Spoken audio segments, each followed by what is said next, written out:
reading Middlemarch.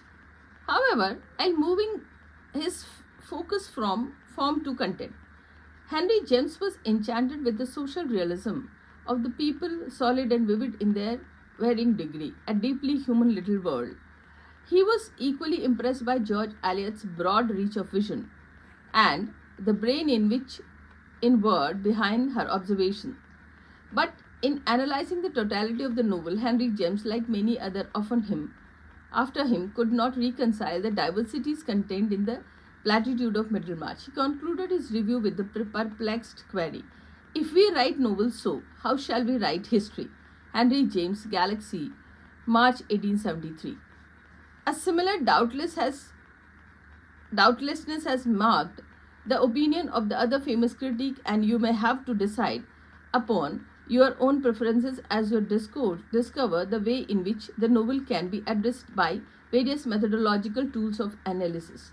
There is no right or wrong assessment of the book such as Middlemarch, but it must be based on informed and thoughtful understanding. Virginia Woolf, for instance, claimed for Middlemarch the status of magnificent book, which, with all its imperfection, is one of few English novels written for grown-up people. The Times Literary Supplement, 20th November 1919. But left in other work to out the implications of her claim. We notice, however, that the emphasis on form and content has shifted to the subject of ethics in adult relationship.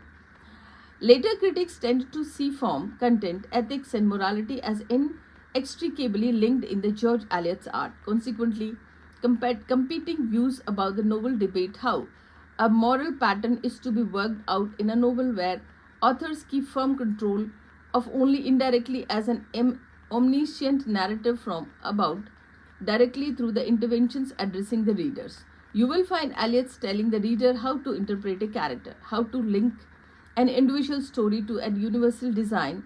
In fact, she offers reasons for opportunizing praise and blame.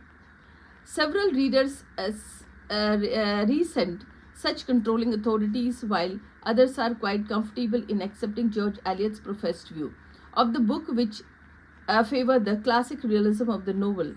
R. W. J. Harvey, The Art of George Eliot, 1961, and Barbara Hardy, The Novel of George Eliot, 1959. Both speak of the exquisite interrelatedness of character and episodes, which creates a level of verisimilitude and grants access to the fictional time of the novel.